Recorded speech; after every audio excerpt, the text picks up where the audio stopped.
안녕하세요. 반갑습니다. 해안선입니다.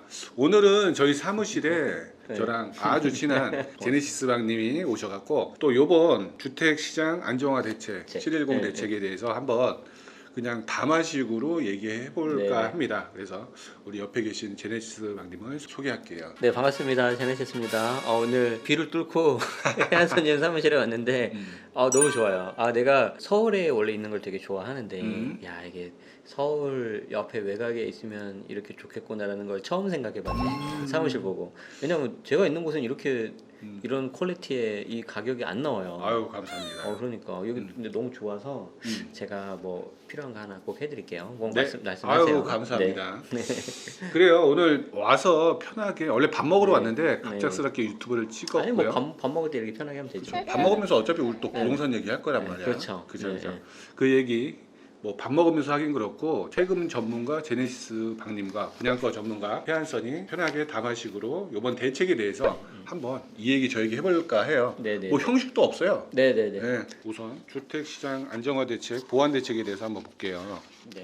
자, 뭐 첫 시작은 주택 동향 평가에서 그냥 짧게 요약하자면 뭐 대책이 나왔는데 많이 올랐다. 네. 시장에 맞아요. 돈도 많고 대책이 좀 약한 것 같다. 그래서 강화하겠다. 뭐 이런 대책이에요. 맞아요. 예.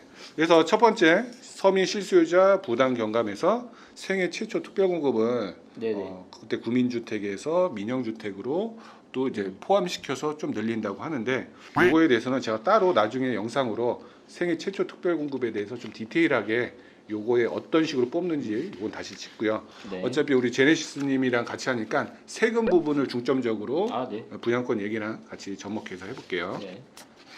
자, 다음 쭉 가면은 이 부분이 있어요. 3번에 생애 최초 주택에 대해서 취득세 감면. 네네네. 여기 보면은 생애 최초 주택을 구입하는데 1.5억, 1억 5천 이하는 100% 감면. 네네. 또 1억 5천에서 3억 그리고 수도권 4억은 50% 감면이었었어요. 네네네. 저는 이걸 보면서 와 지방 아파트 일부 분들에게는 혜택이 되겠다라는 네네. 생각이 좀 들었고 또 수도권에서도 일부 혜택이 되겠네라고 했는데 그렇게 생각했는데 우리 제네시스 방님은 이 부분에 대해서 좀 어떻게 생각해요?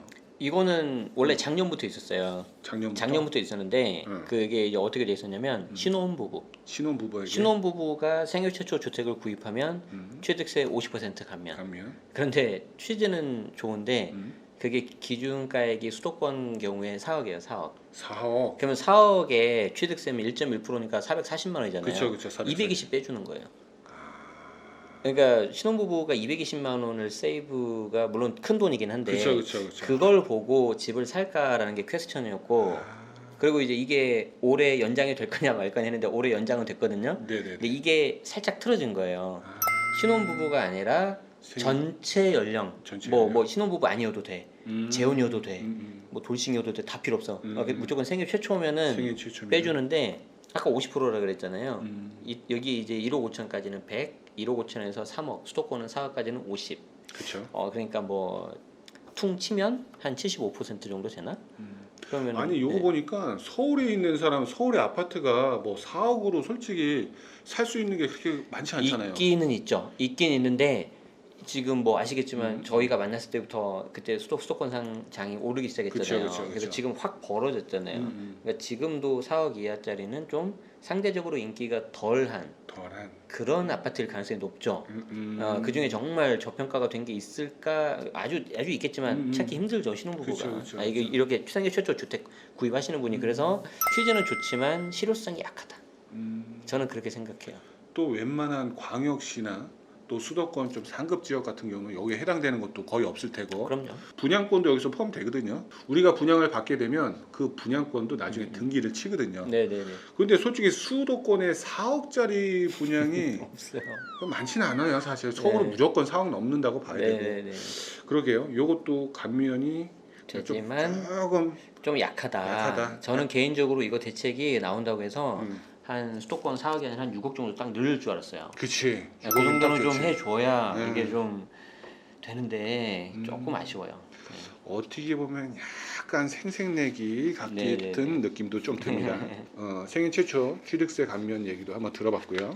네. 다음은 이번 대책에서 저는 되게 좀 답답한 게 이게 초반에는 이제 네. 당근 대책이거든요. 뭔가를 주는 대책인데 6월 17일 대책 때 공급 계획이 없었어요. 네네네. 그래서 뭐 문재인 대통령이 공급 계획을 뭐 재정립해라, 뭐 국정 운영의 최우선이 부동산이다 네네. 얘기해서 이제 공급 대책에 대해서 혹시나 얘기하려고 했는데 전혀 없더라고요. 맞아요. 그죠? 현실적으로 힘들죠. 그치, 네, 네. 그쵸, 그쵸. 현실적으로. 네. 왜냐하면 음. 지금 문제가 되는 쪽이 특히 서울, 음, 뭐 강남 쪽 아니면 그치. 마용성 그쵸. 이런 쪽인데 거긴 이미 다 개발이 끝났잖아요. 그쵸, 그쵸. 그래서 공급하기가 힘든데 뭐 택지 개발을 할 수가 없잖아요. 아시다는 그쵸, 것처럼. 그쵸, 그쵸. 근데 거기에 내가 빈 굳이 땅이 공급을 하려면은 새로 지어야 돼. 그쵸. 그럼 재건축, 재개발, 재개발. 이런 쪽이란 말이에요. 그쵸. 근데 다 막아져 있잖아요, 지금. 아, 정부에서 또 예, 예. 막아놨죠. 그래서 마지막 카드가 뭐냐면 구축 그리고 다주택자가 가지고 있는 매물이거든요. 그래서 그쵸, 어떻게 보면 그쵸. 여기 나와 있는 710 대책의 공급은 다주택자 물량 빼는 거예요. 제가 보니까. 아니 요번에 710 대책 끝나고 네네. 그날 저녁인가 다음날 저녁인가 네네네. 김현미 국토교통부 장관이 8시 SBS 뉴스에 나왔어요. 네네네네. 거기서 앵커가 이런 질문을 했었거든요. 네네. 혹시 재건축 재개발에 대해서 예, 예, 좀 완화시킬 생각은 있냐? 예, 예, 예. 전혀 없다고 하더라고요. 그 부분에 대해서. 전혀 생각을 안 하고 있는 네, 것 같고 네. 뭐 현재 정부 기조는 좀 그런 것 같아요. 예. 아까 제네시스님 말씀처럼 그런 기존에 있던 매물들을 풀어주면은 물량이 나온다. 풀어주려면 정부가 어떤 대책을 내놨으면 좀 사람들이 매물을 내놨을까요? 그러니까 이제 뒤에 설명드리겠지만 음. 우리가 이제 집을 살 때 취득 단계가 있고 보유 단계가 있고 양도 단계 이렇게 세 가지가 있잖아요. 근데 이제 다주택자들이 집을 가지고 있단 말이죠. 그리고 그 사람들이 전세나 월세를 놓고 있는 거잖아요. 근데 거기는 물건들을 좀 빼줘야 되는데 결국에는 물건을 이렇게 팔아야 되잖아요. 그죠, 팔아야죠. 일단 팔려고 하니까 양도세가 너무 많이 나오죠. 지금도 세요. 양도세가 엄청나게. 42%에서 3주택이면 20% 포인트가 가산이 되고 네. 60이란 말이에요. 60이. 거기 지방세가 붙으면 68.6. 예, 거의 70%. 그치. 예, 근데 뒤에 말씀드리겠지만 이번에 20이 아니라 30까지 가요. 예, 72%까지 가요. 그리고 지방세 붙으면 거의 80%. 자, 그러면 이제 이 사람들이 물건을 잘 못 내놓겠죠. 아, 못 팔어. 그냥 안 팔어. 예, 예. 어. 그런데 여기에 보유세까지 올라간단 말이죠. 그러니까 이제 물건이 나오려면 보유세를 높여서 이게 좀 괴롭게 해놓은 다음에 그리고 이제 물건을 좀 팔게 이게 퇴로를 열어줘야 되는데 맞아요. 지금 다 막혔어요. 다 막혔어요. 요 얘기는 예, 예. 일단 양도세 부분에서 아주 네네네. 디테일하게 한번 더 할 네네네. 테고 저도 요번 대책에서 아쉬웠던 게 그러니까 사람들한테 좀 심리적으로 안정을 주기 위해서 뭔가를 좀 내놓겠다 뭐 사기 신도시도 계약하고 있다라고 정확한 것보다 그냥 TF팀을 구성하겠다 실무단을 구성하겠다 뭐를 하겠다 뭐 구체적인 계획이 없어요. 우리 저기 해안수님께서도 우리 회사에서 생활해 보셨잖아요. 우리 회사할 때 보고서 많이 썼잖아요. 그쵸 보고서 썼죠. 조금 평가하자면 이 면피용 문구다. 지금 보면 약간 좀 그 뭐가 없어요. 예. 맞아요. 이게 좀 이거 뭐가 없어요, 읽어보면 지금. 무슨 생각 드냐면 예. 그래서 뭐 예, 맞아요. 그래서 뭐 그리고 지금 전체 공급 확대가 한 12줄 정도 되는데 네네 그 중에 대다수를 반이 넘는 하나, 둘, 셋, 넷, 다섯에서 7줄이 그냥 검토 가능 대안이에요. 그러니까 이게 약간 좀 우리 흔히 말하는 브레인스토밍 있죠. 물론 이제 힘든 건 아는데 예. 조금 이게 그 아이디어 차원으로 이렇게 이런 걸 할 수 있다라는 것 정도로 이렇게 하는 거지. 여기에서 이제 이게 다 혹시 보고 계신 분들 중에 이런 것들이 다 개발이 되겠구나 그래서 공급이 늘어나겠구나라고 생각하시면 오산이다. 그러니까 현실적으로 공급은 정부가 바라는 것만큼 많이 늘 것 같진 않고 그나마 다주택자들 물건이 좀 나와야 되는 게 현실적이지 않을까 그렇게 생각이 듭니다. 네 맞습니다. 자 그리고 요거 실수요자 공급 확대 부분 얘기했고 네네. 이제 본격적으로 규제 이야기 한번 해볼게요. 요번에 네네네. 어쨌든 세금 강화 네네. 인터넷 보니까 이런 얘기도 네. 있어요. 어떤 얘기냐면 아니 재난지원금 100만 원 받고 몇 천만 원 네네. 토해낸다 그런 얘기도 있고요. 네, 지금 뭐 재난지원금이랑 뭐 기타 뭐 코로나 여파 그 검사비도 엄청나게 들었다고 하는 거 네, 같은데. 네, 네. 그리고 뭐 곳간이 비었다 그러면서 작년에 이맘때쯤에 네. 세수가 뭐 20 몇 조가 더 거쳤다라는 음. 기사를 제가 봤어요. 네네. 1년 전에. 음. 지금 벌써 비어 있어요. 근데 이제 가장 큰 이유 중에 하나가 이제 법인세. 법인세. 회사 실적들이 안 좋으니까. 아. 그리고 이제 소득세. 근데 이제 거의 뭐 유일까지는 아니지만 개인 어떤 종부세라든가 보유세, 양도세 이런 것들은 좀 올라가고 있죠. 그런 상황이죠. 아니 진짜 저 최근에 뉴스 보면은 네, 네. 주식에도 세금 2023년부터인데 네, 세금 네, 네. 20%씩 양도세 한다. 그리고 또 비트코인도 얘기가 있고요. 네, 그러니까 제가 그 기사 분석을 하잖아요. 제 유튜브 채널에서 그 제가 왜 하는 줄 아세요? 제가 그 기사를 뭐 해서 막 물론 이제 뭐 구독자 늘리고 뭐 하고 그런 것도 있지만 그 기사를 계속 보다 보면은 아 정부가 어떤 대책이 나오겠구나 약간 좀 예상할 수 있는 게 있어요. 아까 말씀하신 주식은 몇 년 전부터 계속 나왔었고요. 비트코인은 우리 한번 해보셨죠 우리 비트코인? 아 저는 네. 하고 싶었는데 네. 몰라서 못했어요. 아 그래요? 네. 저는 좀 했었어요. 아, 그래요? 했는데 아하. 비트코인 그때 딱 막았던 방식이 지금 부동산 똑같아요. 일단 자금을 절대 못 들어오게 하고 그러고 나서 딱 퇴로를 막 막는 그 전략인데 어쨌든 그런 거를 보면은 계속해서 이렇게 좀 세수 확보 쪽으로 지금 가는데 주식 양도세는 재밌는 게 뭐냐면 주식 그 거래세가 저도 몰랐는데 작년 기준 한 7, 8조 정도 된대요. 크네. 근데 그게 그 주식 해보셔서 아시겠지만 거래세는 전체 금액의 약간 조금이잖아요. 네, 조금이에요. 예, 거의 뭐 안 보일 정도로. 그렇죠. 그러면 7, 8조 정도의 거래세가 되려면 그 전체 금액은 얼마인 줄 아세요? 1,800조인가? 1,900조인가 그래요. 뭐 팔고 사고 단타 포함도 엄청나게 하는 또 거죠. 외국인이나 어쩌고 그죠. 지금은 이제 좀 많이 바뀌었는데 최종 어떻게 될지 봐야 되는데 그 1,700, 1,800조에 나오는 거래세를 8, 9조를 원래는 다 없애고 주식 양도 차익에 대한 양도세로 충당을 하라 그랬어요. 네네네. 그러면은 혜연사님 생각해봐요. 주변에 주식으로 돈 번 사람 많이 봤어요? 못 봤어요? 별로 못 봤어요. 별로 못 봤죠. 소수겠죠. 그렇죠. 그러면 그 소수인 사람을 기준으로 해서 7, 8조로 걷어야 되는 거죠.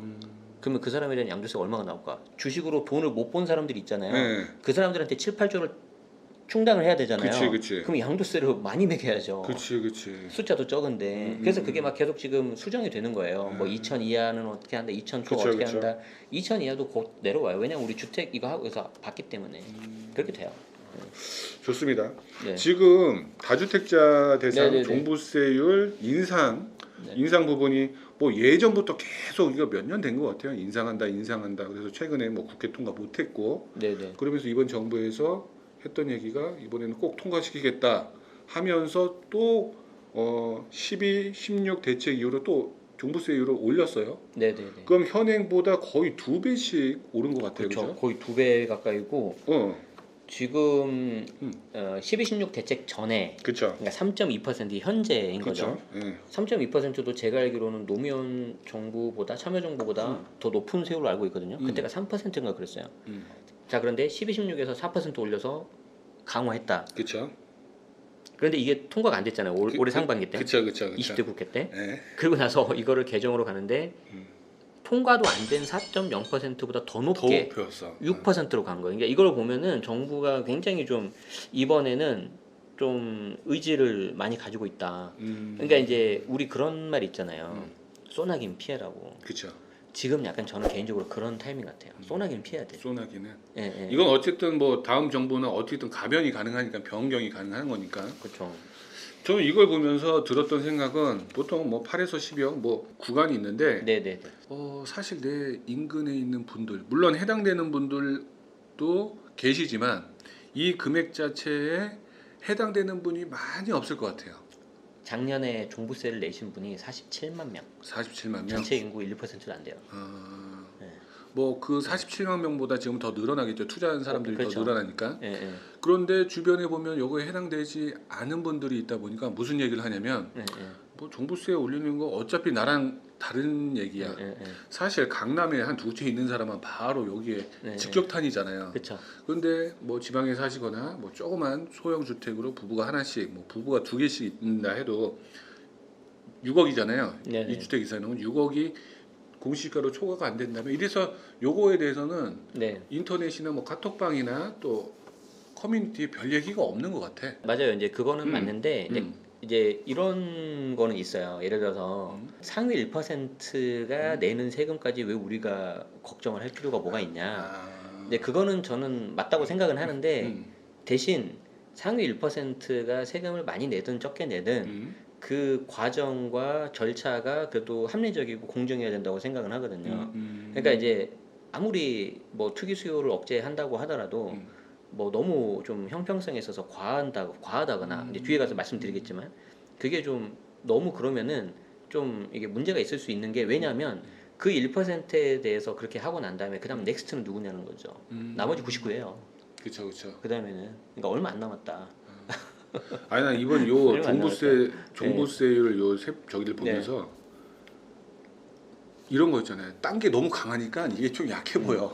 네 맞아요. 그쵸? 그렇지만 그 뒤에 어. 우리 보겠지만 법인 투자하신 분들 그리고 종부세를 피하려면 명의를 분산하거나 임대사업자 등록을 했어야 되거든요. 그쵸 그쵸 그쵸. 이거 안 하신 분들 그쵸. 그러면은 이분들은 제가 그 이제 강의하거나 이제 상담을 할 때 항상 그렇게 말씀드려요. 작년에 얼마 나오셨어요? 예를 들어서 작년에 뭐 100만 원 나왔다. 그럼 올해는 그냥 내년은 그냥 2배 나온다고 생각하셔라. 이렇게 하거든요. 왜냐하면 그렇게 짜여 있기 때문에. 그래서 작년에 예를 들어서 뭐 한 3, 4천 나오신 분들도 많이 계세요.